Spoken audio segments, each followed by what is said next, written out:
Option B, or topic 13 for the higher level, deals with quantum and nuclear physics. And we're going to start this out by talking about something called the photoelectric effect.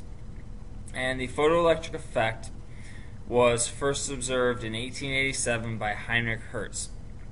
And it was another one of those phenomena that couldn't be explained by classical Newtonian physics, and that scientists realized there must be something else going on. Hertz observed that under specific conditions, when light was shown on a piece of metal, electrons were released. And looking at our diagram here, it's just a quick depiction of the photoelectric effect. We have photons of light being shown upon some metal. In this case, the metal is this sodium. And when that light hits the surface of the metal, electrons, what we call photoelectrons, are emitted from the surface of that metal. Now, a number of years after Hertz first observed this phenomena, Millikan devised an apparatus to test the causes, or test what was going on with the photoelectric effect. And we have just a rough diagram of it here, but essentially what he did was take a variable power source, which is this component here with a little arrow, and connected it to a couple wires and connected it to an ammeter, which is this little A, and an ammeter is simply a device that measures current. He then took a photo surface, a piece of metal, and another surface opposite, separated by some distance, and this component here that's circled in blue, he restrained in a vacuum. And so he took all of the air out, and then he connected this piece in the circuit with the variable power source and the ammeter, and then he shone light upon this particular metal.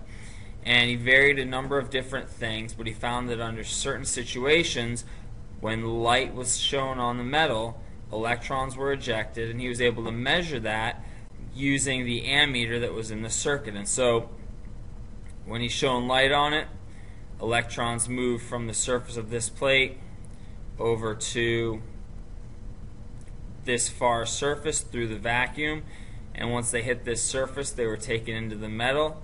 They passed through the circuit, and that current was measured by the ammeter. So he was able to tell how much or how little current was actually being passed through the plate.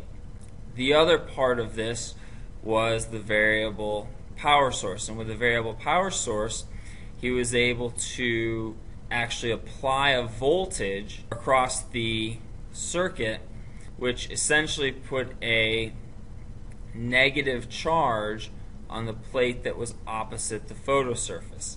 And so this negative charge repelled electrons with a force that was proportional to the voltage. And so if he turned the voltage up on the power source, that increased the force of repulsion, and if he turned it down, he decreased the force of repulsion. And so with this, he was able to actually get a measure of how much energy the electrons that were leaving the photosurface had when they left it.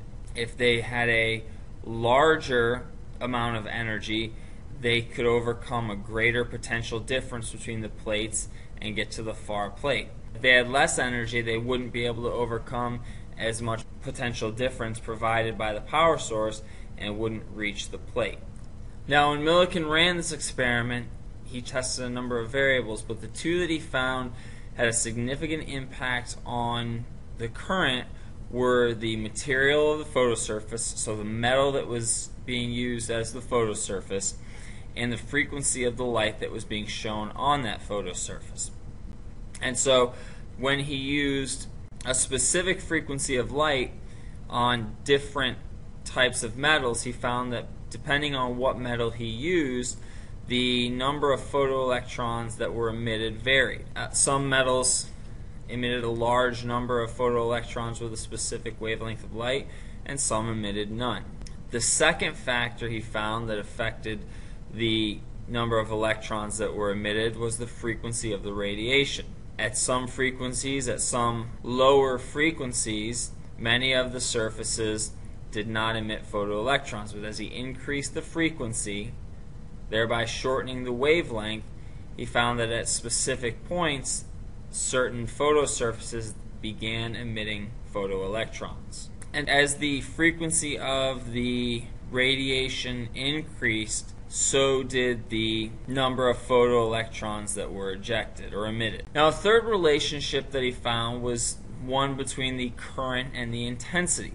And he found that as the intensity of the light that was shown on the photosurface increased, so did the current that was being produced. And remember, when we're talking about the amount of current, we're talking about the number of photoelectrons per second. And so if we have a larger current, that means that we have more photoelectrons per second. Now, that number of photoelectrons per second could be due to two things.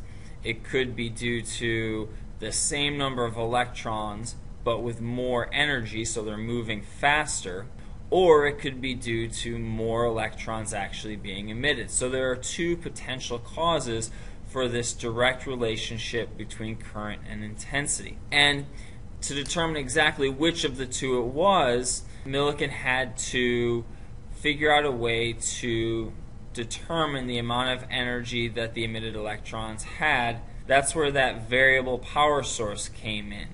With the variable power source, he was able to change the potential difference in the circuit and then with that see how much energy the electrons actually had. And so again, back to Millikan's apparatus, here in this area that's shaded blue, this is our vacuum. This light blue plate here is our photosurface from which those photoelectrons get emitted. And so they're going to come off of the photosurface and they're going to move towards the collecting plate when light of some frequency is shown on them. They're going to hit the collecting plate, travel through, and they're going to be measured by the ammeter. But with this power source, this variable power source, it's arranged so that the collecting plate has a negative charge. We know that electrons are negatively charged also, and we should know that like charges repel each other. So two negatives are going to repel each other. The question that Millikan was looking at here was how much negative charge would it take to repel specific electrons? Because if an electron gets kicked off this photosurface with enough energy, with enough kinetic energy, it's going to be able to overcome that repulsive force and it's going to make it all the way to the collecting plate.